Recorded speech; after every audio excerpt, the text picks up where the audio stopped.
Hello! Welcome back to my channel. Ako ang inyong Marites na maghahatid sa inyo ng mga intriga, nemya, chikadora!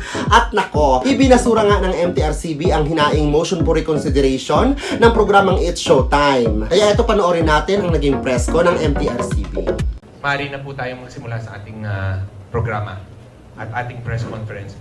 Una sa lahat po, kaya po kami naririto po, ang objective po natin ngayong hapon nito is to align with the press.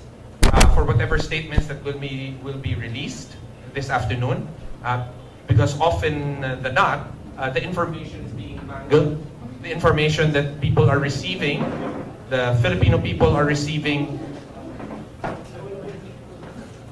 mangled information, for lack of a better term, and usually it's edited information. So we just want to align with the press so that everybody gets a comprehensive look on the decision that was made, and also to be more efficient in the dissemination of the information.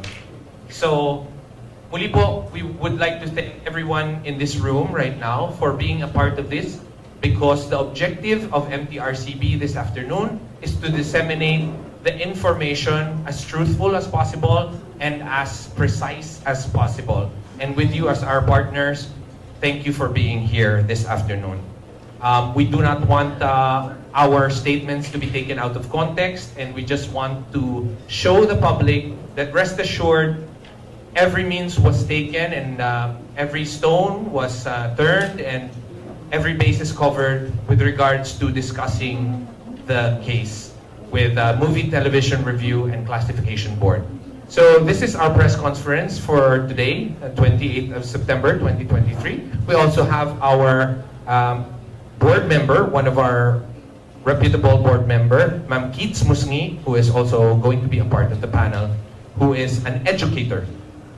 So just to begin the proceedings for this afternoon's press conference, we would like to call, of course, perhaps to the podium, or would you want to do it sitting down or standing up? So to the podium, the head of the adjudication committee that handled this case, Attorney Paulino Cases of the Movie Television Review and Classification Board, Chairperson of the Adjudication Committee. Hello. Good afternoon, ladies, gentlemen of the press. Good afternoon. Today, we would like to announce that the Movie Television and Review Classification Board has issued its resolution affirming its 17 August decision to suspend the noontime television program, It's Showtime, for the same period of 12 airing days. This, in effect, denies the motions for reconsideration filed by GMA Network Inc. and ABS-CBN Corporation. To recall, the aforementioned networks were given 15 days to submit their respective motions for reconsideration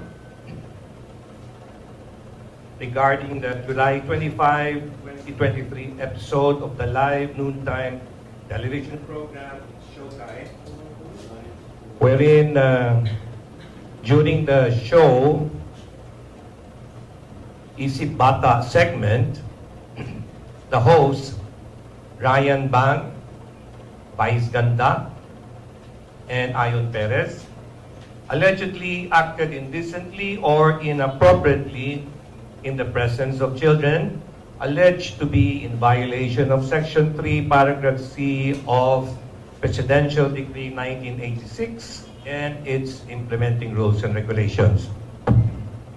Respondents GMA Network Inc. and ABS-CBN Corporation timely filed their motions for reconsideration on the 13th and 18th of September 2023, respectively.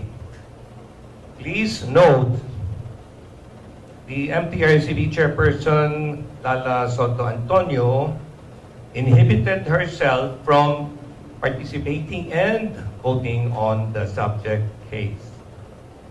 To avoid violating the sub judice rule, we are precluded from discussing the merits of the case. However, we would like to emphasize that due process was strictly observed. We empathize with the avid viewers of the show. However, the MTRCB is upholding its mandate as delineated under Presidential Decree 1986. The ruling aligns with our commitment to continually improve the effectiveness of our quality management system, our ISO standards, ensuring our processes are compliant with applicable statutory and legal requirements and responsive to the growing needs of our stakeholders. With that, thank you very much again and good afternoon to all. Magandang hapon po sa inyong lahat. Muli po, pagbibigyan po namin ng linaw yung tinatawag po nating sub judice sa inyong mga pagtatanong because we're going to field questions now from the press. Meron po tayong sub judice rule na kung tawagin, restricting comments and questioning that pertains to pending judicial proceedings that cannot be disclosed. So, hindi po natin maaari, tangential they may be, na magtanong or mag-disclose yung mga panelists natin sa inyo ng mga patungkol sa mga issue na walang kinalaman po dun sa binasang statement pero tangential maaari kasi yung po ay tinatawag na sub judice, under proceedings pa po yun ngayon. So pinag-aaralan pa po at dumadaan po noong proseso natin ng adjudication. So hindi po pwedeng magsalita yung mga panelista natin patungkol sa mga issue maliban dun sa isyung nabasa po. At muli po, pinagbibigyan po namin ng diin. Ang noontime show discussion will be answered by Attorney Sunny Cases and Attorney Cesar Pareja. And we would like to reiterate the fact that our chairperson, Lala Soto, inhibited from these proceedings and from voting, including our board member who is also Val Soto. Okay? So yun po, nag-inhibit din po si board member Val Soto. So yun po, para just to start the ball rolling with regards to the questions of the press, we have already questions from our media partners that sent these questions via email. So, for the MTRCB, has there been previous complaints lodged against its Showtime? And if yes, what are the actions taken by MTRCB knowing that there were violations prior to this? Yes, Chairperson. May I answer? Lala Soto. Thank you, Vice Chairman. Good afternoon to all of you. The question is asking if there were previous violations. Vice Chairman, is that correct? Yes. We have given them within a span of 1 year, the show has committed a total of 11 plus 1 violations within within 1 year. We dismissed 7 cases, gave 4 warnings. Apart from this issue about the segment Isigbada. Thank you, Chairperson. Anyone with from our press corps to ask the question to anyone from the panel? Any questions? Yes, ma'am. Ma'am, would like to ask, after this, can Showtime and GMA can all file a motion for consideration or appeal to the Office of the President? Or can ito po ay effective immediately? No, this is not effective immediately. Yes, they can file a motion for reconsideration and appeal to the Office of the President. For 15 days, ma'am. They have 15 days to do that, yes.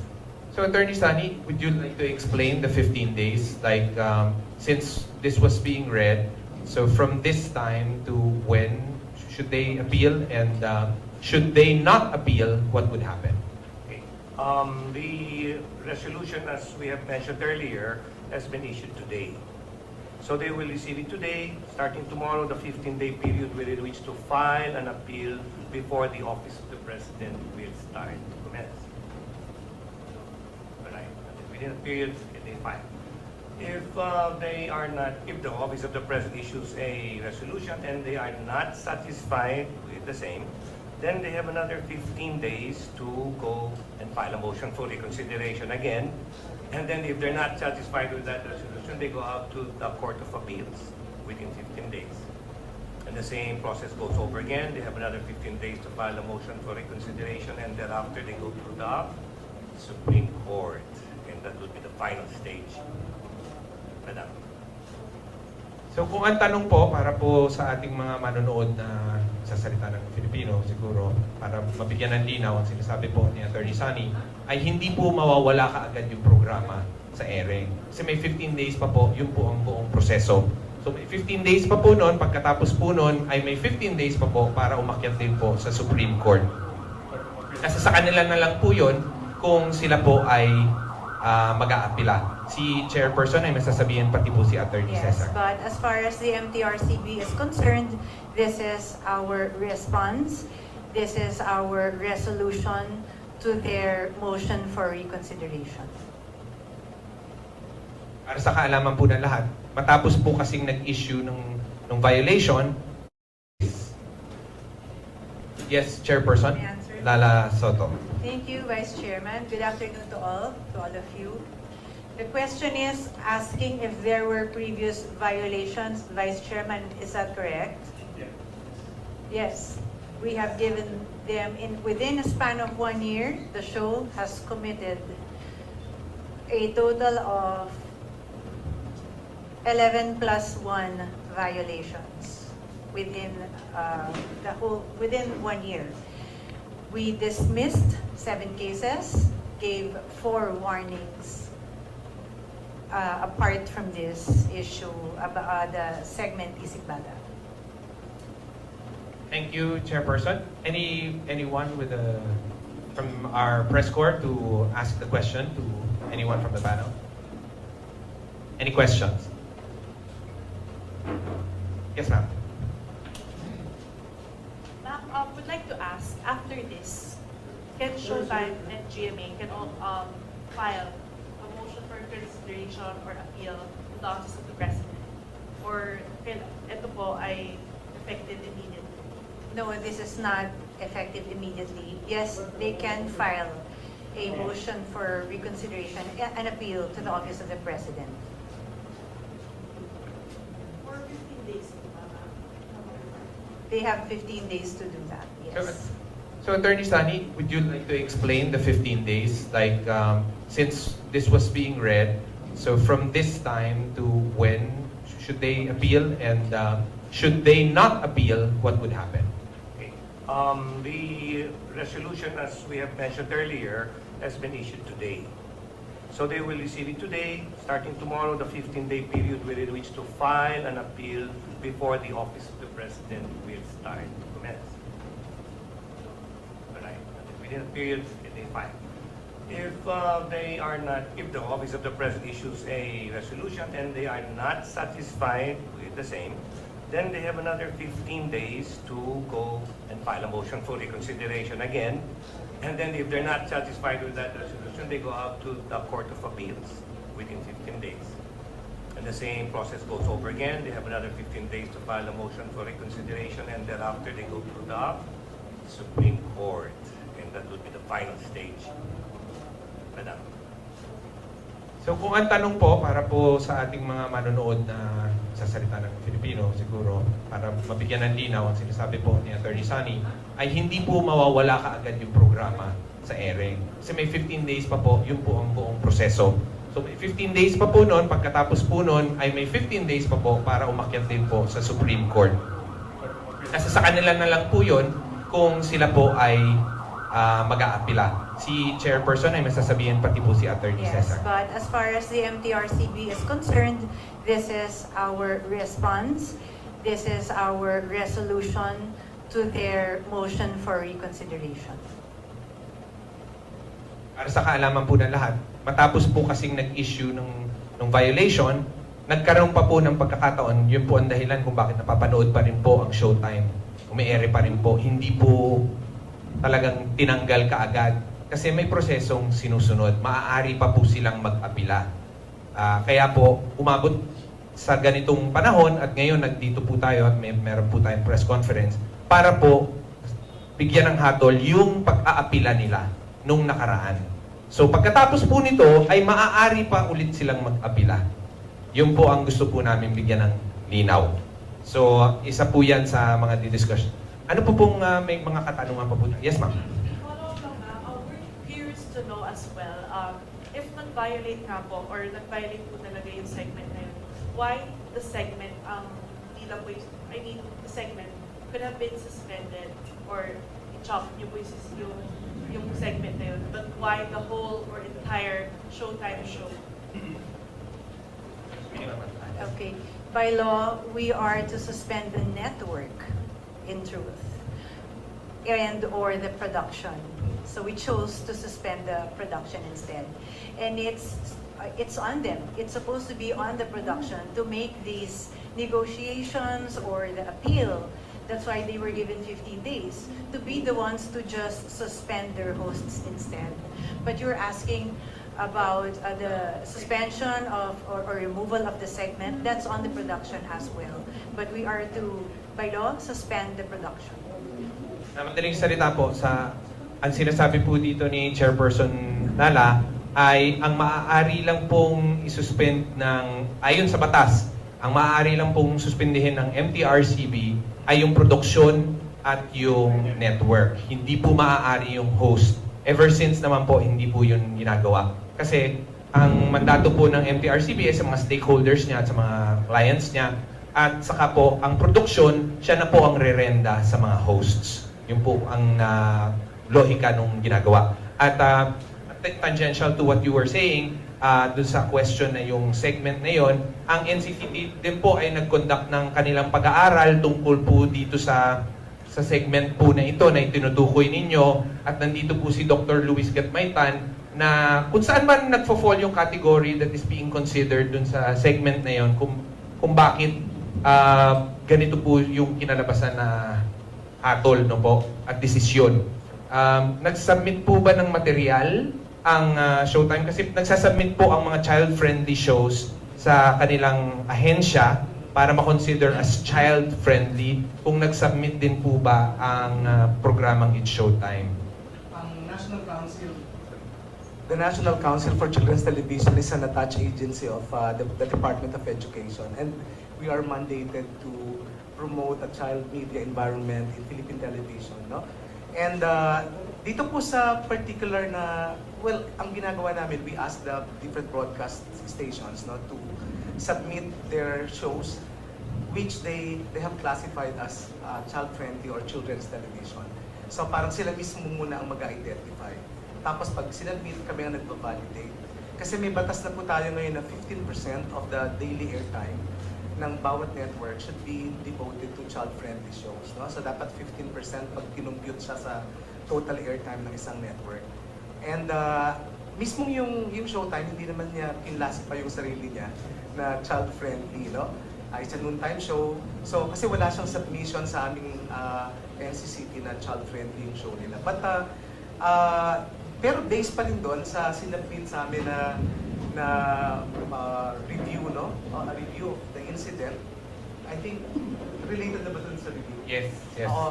Parang ang council namin, gusto namin, of course, we want to make a fair assessment of the incident. So, nakita namin yung video and we convened our council members.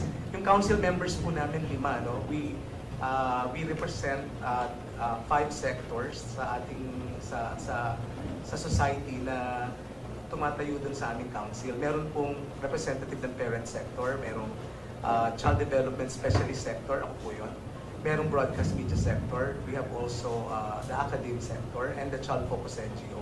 So may lawyers kami, may madre, may teacher, may sped teacher, may parent. And doon po nakita namin na kung ang palabas, sa tingin namin kung ang context ng palabas ay pang-adult talaga to at pinalabas sa isang time na pang-adult talaga yung nanonood at walang bata, no? Walang presence ng bata. At ito ay parang sila mga adults ang nagkukwentuhan at gumagawa nito. Sa tingin namin hindi sana yung naging malaking issue, no? But when done in the presence of children, na siyempre hindi natin, wala pang mga malisya yung mga bata na yung mismong parang idea na may aksyon na sinasabi at saka yung dialogue na sinasabi. Parang may suggestive kasi, no? May parang subliminal message na tapos may mga action silang ginagawa using their itong fingers, no? Normal naman sa batang ginagawa talaga yun. Sila man pag kumakain ng cake, di ba, ng icing, sinusubo nila sa bibig nila, pag kumakain sila ng chocolate or iba pang mga bagay, no? Pero hindi sila natatawa, di ba? Kasi normal nilang ginagawa. Ang nangyari siguro dito kasi yung context is merong tawanan na nagaganap among adults. Tapos may batang nandoon sa mismong segment na to na parang nag-wonder, bakit sila nagtatawa na? So, nag-arouse to ng curiosity and that curiosity siguro parang yun yung parang bakit nakakatawa doon napapasok ngayon na could it be sexually suggestive? Parang gano'n, parang gano'n na nagiging tingin. So, sa tingin namin, yung aspect ng parang sex and nudity at saka yung aspect ng language na dapat hindi gumagamit ng yung mga minsan may mga double meaning na mga na language. Sa bata kasi dapat klaro na black and white, walang mga gray areas, no? Kung sexually suggestive o kaya may mga language at dialogue na hindi klaro, nag-a-arouse to ng maraming tanong na hindi rin natin alam kung sino mag-a-address ng mga question na ng mga bata. And so, doon naging medyo dangerous siguro yung tingin doon. While ang tingin ng marami parang nakakatawa to, ganyan. Pero ang nangyari kasi, this is done in the presence of children na nag-wonder sila during the time na nanonood kung ano yung nagaganap among adults na parang may sariling language na nag-uusap-usap sila, may dialogue na nag-uusap-usap sila. Parang ganyan. Yan. Maraming salamat, Dr. Luis Gatmaitan. At syempre para sa mga nagtatanong, bahagi po ang MTRCB ayon sa batas, bahagi po ng National Council for Children's Television ang MTRCB. As an Advisory Committee member ng NCCT ang MTRCB. Yun po. Kaya po we work hand in hand with the NCCT. Mayroon po pong mga katanungan na manggagaling po sa ating mga members of the press. Any questions? Questions? Ano daw po yung definition ng child-friendly? Okay, sige. Maganda pong yun, no, mahimay natin. Dalawa kasi yung, pag sinabi nating children's TV program, these are shows specifically directed at children. Kumbaga nung kinikreate yung program, iniisip na agad nung director, nung writer, nung producer, na pambata itong palabas na to. So yung sensibility lahat pambata. Now, when we talk of child-friendly TV programs, these are programs not specifically directed at children. Pero, ito yung mga programa namang hindi makakasama sa development niya as a person. Physically, emotionally, mentally, psychologically. Okay din naman, no? So, we classify these shows as child-friendly shows. So, para pang-pamilya dating, gano'n. Hindi specifically pambata, pero hindi makakasama sa development ng bata.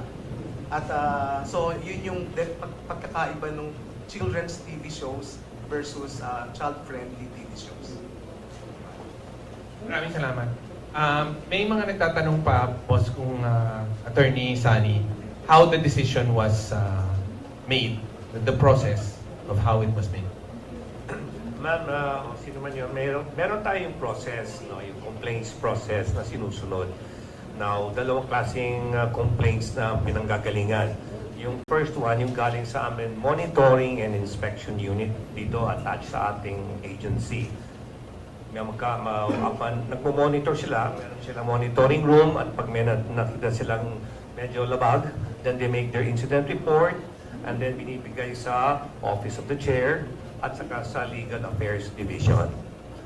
Pag-aaralan din ng Legal Affairs Division kung ito ba ay may base. Kung may base po, then forward nila with, of course, notice to the Office of the Chair sa Adjudication Committee. That's one process, ano. Yung isang process naman, pag may natatanggap kaming mga complaints from the viewing public na to, yan ay pumapasok by yung ating official social media or emails, etc., by telephone, hard copy na letters, etc. From there, ganun din ang process. I-forward din nila sa Office of the Chair and from the Office of the Chair, malalaman, we titignan nila, also Legal Affairs Division, kung ito meron merit o wala. Thereafter, bibigay nila or i-endorse nila sa Adjudication Committee. After which, meron kaming Adjudication Affairs Committee, magkakaroon ng recommendation sa findings. Ano po? Pag ito ay medyo may labag at may penalty, then pinipresent namin sa board as a whole. Of course, magkaka-hearing doon, no? We will give them a chance to present their position within 5 days. Gusto pa nila mag-file ng additional documents, they have all the right. But we observe a due process strictly. Thereafter, the committee comes up with its recommendation. And then it's submitted to the board and back. Pag-uusapan doon, kung talaga bang labag, kung tama ba yung recommendation ng Adjudication Committee. Pag they find meron, then they decide on the penalty. Again, ito nire-resolve ng board as a whole. Pag-uusapan yan. Kompleto naman po yung mga board members ng pinanggalingan industriya. Karamihan po ng board members ay galing sa media. Ulitin ko po, more than 50%, mga 70% po. Meron tayong mga educators, meron tayong businessmen, meron tayong mga psychologists, doctors, and 5 lawyers po. So, kompleto. We come up with a resolution, then may mga suggested penalties. Doon, nag-vote na naman yung board kung anong penalty. So, mahabang process po yun. Hindi lang yung isang tao or isang committee. Pero I will have to emphasize that the chair does not participate in voting on the penalty or on the findings kung valid o hindi. Tiebreaker po ang chairperson ng board. Pag hindi nagkasundo, doon papasok. Pero generally speaking, hindi po nag-vote. Ano po? Thereafter, i-release namin yung decision and then pagbalik, then they have the 15-day period to file a motion for recon, and then it goes on to the other process sa Office of the President. Yes, sir. Mahaba rin po, ano po? Yan po. Ang chair po namin ay may dadagdag pa po. Yes, I just wanted to add regarding complaints. Each and every complaint are dealt with individually. Each and every case are dealt with individually by the adjudication committee. But with regard to the complaints, it doesn't really matter how much complaints we receive. Whether it's a complaint or a movie, just a movie for review, TV series, sample episodes, or a TV plug, any material that is submitted to the Mtrcb is still subject to the interpretation and the judgment of the board. So, ang sinasabi lamang dito, ibig sabihin, kahit 100 pa yung nagko-complaint, kapag sa palagay ng board ay hindi valid, then it will be dismissed. But pag magkakaroon kami ng kunyari complaints, 1, 2 o ilan lang, sa palagay naman ng board ay kinakailangan dumaan sa adjudication committee, ito ay kakaroon ng nararapat na penalty. Just to clarify with regard to complaints. Yes, ma'am. So, nangangahulugan, sa kaso po ito at sa pagdedesisyon natin, ang pangunguna po nito ay may nag-complain po. May natanggap na, may hinain na complaint Are you referring to the case. Isip Bata segment? Apo. With regard to the Isip Bata segment, we want to make it clear. We received voluminous complaints on this segment. Aside from the voluminous complaints that were filed in the Mtrcb, we also received personal messages. The board received personal messages of their own family members and friends complaining about the segment and the manner that it was done. Para po siguro sa mga abogado po, may mga nagtatanong kung babalik pa po. Kasi napagdesisyonan po ba ito ng board na para mabigyan linaw lang po. Yung desisyon po natin ngayon ay desisyon po ng mga board members. Ikalawa, babalik pa po ba yung pagdedesisyon sa Mtrcb? Or hindi na? Kasi ito na ba yung huling beses para bumalik sa Mtrcb?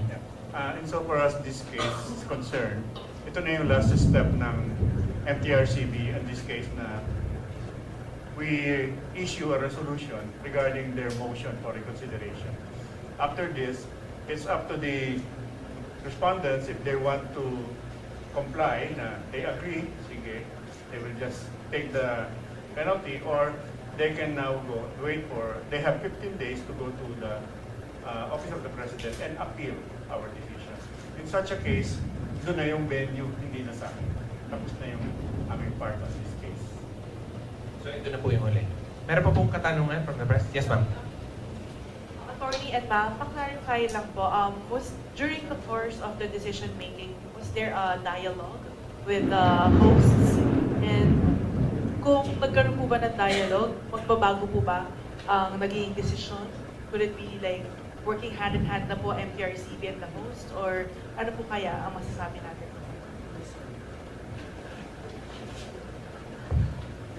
No effort, no dialogues, no form of coordination or cooperation with us. So ma'am, pero pinatawag po ba sila? Yun yung isa pa pong naipatawag sila ng adjudication committee. Nagkaroon po Of course, they were given a notice to appear. Pero hindi That is po why sila. they appeared in the hearing and they were given due process. Dumating po ba sila? Magbabago po ba ang decision ng board to suspend? Or what do you think? Ay, yun po. Okay, ma'am. Yung sasabi yung dialogue, yung we said notice to appear nga, ipupunta sila po, yung production, yung crew, etc. Andun, nag-uusap na kami dyan. And then lahat ng sasabihin nila, pwede lagay sa position paper. Okay, there are times may mga complaints na, okay, sasabihin lang, they apologize for what happened, it was not intentional, walang malicious intent, walang bad faith, etc. So, natitemper yun, no? And then, yun na nga, kaya even Showtime, sa mga ibang kaso yan, nabigyan lang ng warnings, stern warnings, admonishments, etc. sa mga ganyang klase. Memos, etc. Pero in this case, they were given the same treatment. Nagkaroon sila ng paraan o nagkaroon sila ng opportunity to be heard, nag-submit ng position paper, nag-usap din doon. Pero sa dialogue, out of that, wala po, hindi namin nina-entertain mga ganyan. So yun po ba yung tinatanong kung nag-reach out po sila sa atin or tayo po ang nag-reach out sa kanila? Yun po ba? During the 15 days? No, the first. Nagkaroon ng dialogue. Parang sinasabi dito, ma'am, nagkaroon ng adjudication hearing, which is in some way or form, that's the dialogue. Kasi pumunta po dito sa opisina yung mga taong involved sa produksyon. So nag-usap-usap po. Pagkatapos po ay binalik po, tama po ba, attorney? Binalik po sa board, nag-ulat, nag-convene po yung adjudication committee kung ano po yung resolution at presenta sa board members sa isang board meeting para pag-usapan. Pagkatapos po nun, yung motion for reconsideration na po pinag-uusapan. Pero with regards to motion for reconsideration, baka pinagtatakahan po nila, dalawa po yung nabanggit ninyo, GMA and ABS-CBN. Dalawa po kasi yung naghain ng motion for reconsideration. Was there a difference between the one that was filed by GMA and ABS-CBN? Well, basically, mayroon naman difference, pero we have to respect it's under sub judice. We cannot discuss that matter. Sorry. Hindi naman confidential, pero hindi pa po tapos kasi sa paglilitis. We have to give due respect na they have their opportunity pa rin to go up on appeal to the Office of the President and present their case anew, and we cannot be saying something that can preempt that. That would be violative of the due process rule, the sub judice rule. So yun po, yung sub-judice rule ay dahil po hindi pa rin po tapos yung paglilitis, no? Dahil maaari pa rin pong mag-apila yung programa. At from the educational sector, from our educator might have something to say with regards to the perception of these children and kung ano pong residual feeling ng educational community, yung education community. Hello, good afternoon. Well, as we have given already the final, as far as MTRCB is concerned, the final verdict or decision, For the educational sector, most of the children we are very concerned about, and we want to also take in consideration the effects that it might have on them. So that's why when we were making the decision, kasama na rin po yun. That's what President Luis said. May effect po kasi yun, especially when you want a PG rating show na child friendly supposedly. We have to see the effect on that with the children, not only in the studio. Take note, the children watching on television, because these people, the children, may not have an adult or may have different thoughts on it. So it's not only the children in the studio with the segment, but we are also taking into consideration all the children who might have seen the portion of that show. So, Any question? Yes. Attorney, you mentioned kanina po that the board members are comprised of educators, businessmen, doctors, and lawyers. But you didn't say, just for transparency, ilan po yung members ng board? Well, there are 30 board members. 3-0. 3-0, one vice chair and one chair. So 32 lahat.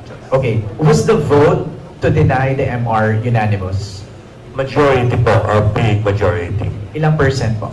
I would say out of the 30 board members, 27 voted to deny. Okay. 27 versus 3. Yes po. Apo.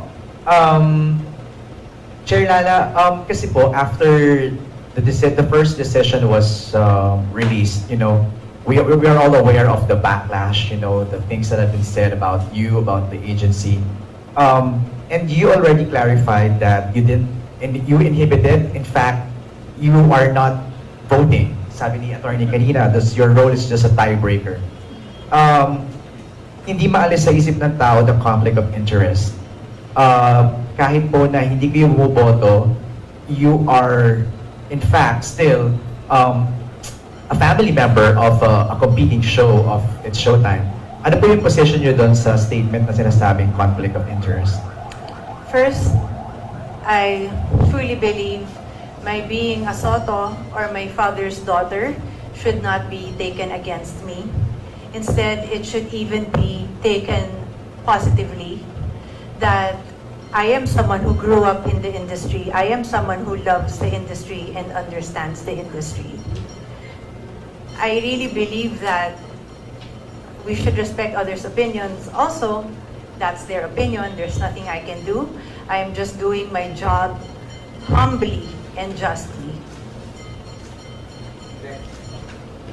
How about the calls for your resignation, Chair? I'm not going to satisfy the whims of my detractors. And lastly, may mga social media uploads and complaints about the lubid. How are you handling that right now? It will be sub judice. I yield to Attorney Sani Cases, the chairman of the Adjudication Committee. Sir, as of date, the incident or lubid incident, if you want to call it like that, it is pending before the Legal Affairs Division of this agency. And we have not yet received an endorsement or referral from that department. So right now I cannot say or should not say anything regarding that matter. Lastly, is there a difference if the production issues an apology ahead of an Mtrcb decision? That would be, to my mind, I do believe, that it's a case-to-case basis. Depende po yan, no? Kung grabe talaga, maski mag-apologize ka dun sa ginawa mo, talagang makita naman maliciously done. No matter how you apologize, if the facts are really grave, and you can determine from that talagang talagang may kasalanan. So, perhaps magkakaroon ng mitigating effect. Pero kung let's say naman hindi naman masyadong malubha yung ginawa, hindi naman sobra, ay mag-apologize ka agad immediately thereafter. It was innocently done. It was just an outburst of something or kalokohan lang. It was a joke. Walang intent. Then, we can take that very much into consideration po. And we have done that many, many times po. Is cursing on air brave? Yes po, it's not allowed. Especially pag program, noontime show program, hindi po pwede yun. Okay. Yung kay Wally po, paano nyo na-handle? Again, yung Wally incident that is pending before us, so we cannot say what will the outcome be for the moment. Thank you po. Yung kasi yung lumalabas in the past. Yes. So it might as well just clear the air. Actually, maraming salamat sa mga questions mga ganyan. Kasi may mga nagtatanong din po sa amin yan, particularly yung sinasabing conflict of interest ni Chairperson Lala Soto. So, alam po naman natin na kapag hindi marunong yung nailalagay sa posisyon, ang sasabihin naman ng mga tao, bakit siya? Pero pag halimbawa, kilala sa industriya, tama, siya ang ilagay. Kaso lang, madami siyang kakilala doon sa industriya. So, hindi po maiwasan yan, lalo na kapag eksperto at lumaki sa industriya. Hindi naman po inaasahan ng Mtrcb na magkakaroon ng sigalot sa mga noontime shows. Nagkataon lang po talaga na I think dito nasusukat din po yung katatagan ni Chairperson Lala Soto. Kasi hindi niya naman po, maganda po ang pagpapamamalakad niya po sa Mtrcb. Sumigla po ulit yung agency at nanumbalik yung sigla. Gawa po nung magmula nung pandemya, stay at home po at saka work from home. Muli pong nagsibalikan po ang mga board members dahil sa kanyang pamumuno. At dinatnan lang po ng isang sigalot na mag-ririgodon ang mga noontime shows. Na kung halimbawa hindi nangyari po yung rigodon, ay wala po siguro tayo ditong pinagsasamahan na challenges, no? So yun po, at siguro ay nadya na rin po na maipakita ni Chairperson Lala Soto ang kanyang katatagan sa mga ganitong paraan. So maraming salamat sa inyong pagtatanong ng ganyan. Meron pang isang tanong dito. Additional lang po, ma'am, tapos na si MTRCB, if ever may idea lang po, para lang sa kaalaman ng publiko, Office of the President ang magde-decide, particularly the President, the Executive Secretary, or there's a group there na magboboton katulad ng board ng MTRCB? Meron pang tinatawag na appeals committee, and usually po headed by the, of course, the Executive Secretary, and then the Executive Secretary can appoint two of the committee. Tatlo po yung composition ng appeals committee.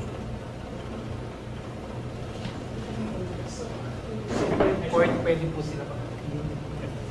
Yes, po.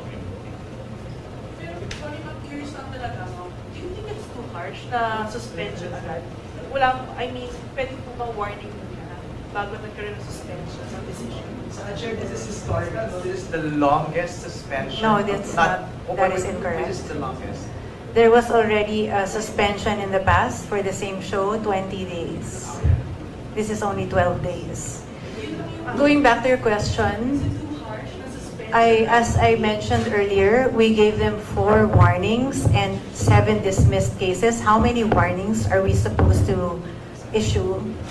How many memos are we supposed to send for them to abide by the rules and guidelines, and for them to stay within the parameters of the classification that we have given them? Yes, ma'am. Hi, MJ. Yes, ma'am. So meaning parang the ship has sailed when it comes to its showtime and of course reconciliation. It's gonna be the process that they have to go through, which is Office of the President. MJ, we already gave them 15 days. As in the past, it was always immediate suspension. We gave them 15 days. And We've been very lenient.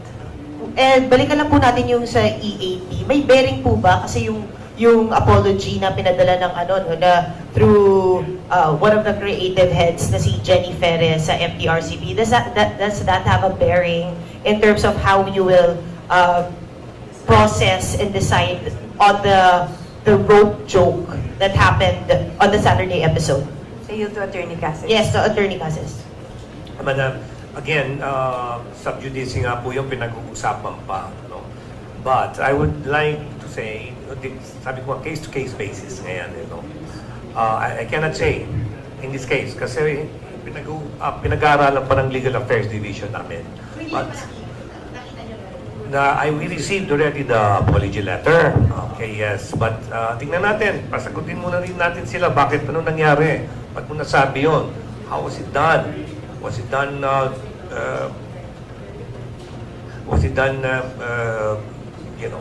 purposely? Or was it done because of a joke? Sabi niyo nga, di ba? Joke. So tingnan natin po. Darating po tayo dyan in due time. Kailan po natin inaasahan yung Phase 1 na resolution? Yes, also, this took too much of our time, no? Itong isa. So, it's true naman. So, we will get through that forthcoming, yes? Yung po sinasabi ni... I just wanted to add, Yes, ma'am. sorry Yes, ma'am. to interrupt. I just wanted to add to that. These aren't the only cases that we are dealing with. We also have unregistered cable entities, and these are violations. And it's been very tedious for the Mtrcb. So marami rin kaming masyadong mga inaatupag na mas serious na mga kaso. Yung po yung sinasabing, reiterate lang ni Attorney Sunny Cases, matagal din po yung proseso, mahaba. So, aabangan po ninyo para doon sa ibang mga kaso, ganun din po yung ibibigay na pagdidildil at pag-aaral doon sa ibang mga kaso.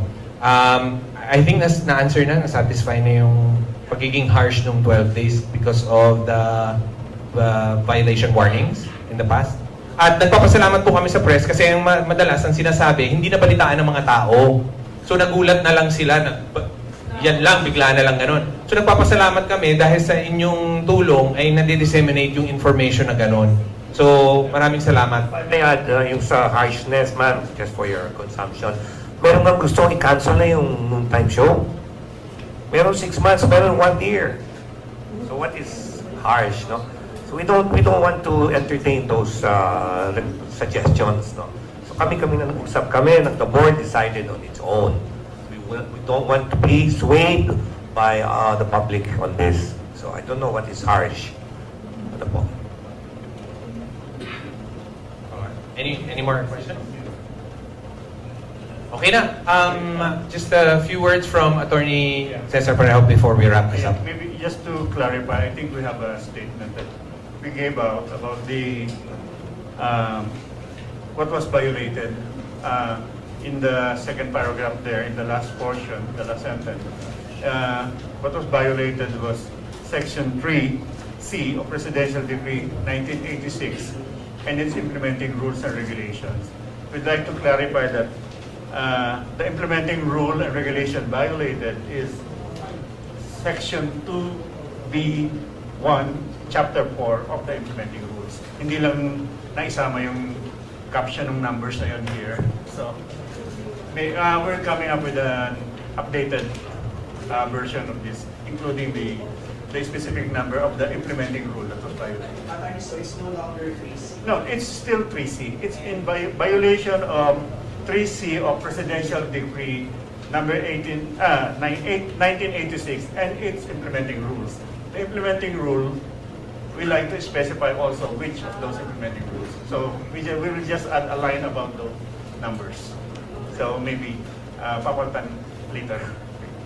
Thank you. Maraming salamat sa inyong pagdalo sa aming press conference. Maraming salamat sa pag-disseminate ng information. At muli po, ang Mtrcb ay magpapatuloy sa pagsisilbi para sa kabataan at sa samayan ng Pilipino. Maraming salamat. Okay. So ayun na nga, ibinasura na nga ng Mtrcb ang hinaing motion for reconsideration. Pero wag mag-alala sa mga Showtime fanatics dahil mapapanood pa naman ang programang It's Showtime. Marami pa namang prosesong pagdadaanan. Kasi simula bukas, meron silang 15 days para maghain ng motion for reconsideration sa Office of the President. So pag negative at wala rin namang nangyari, pwede namang mag-apila sa Court of Appeals. Then after that, doon sa pinakatuktok sa Supreme Court. So marami pa ang pagdadaanan. Naku, aabangan pa natin ito. So ayan lang po, maraming salamat at mag-iingat po tayo.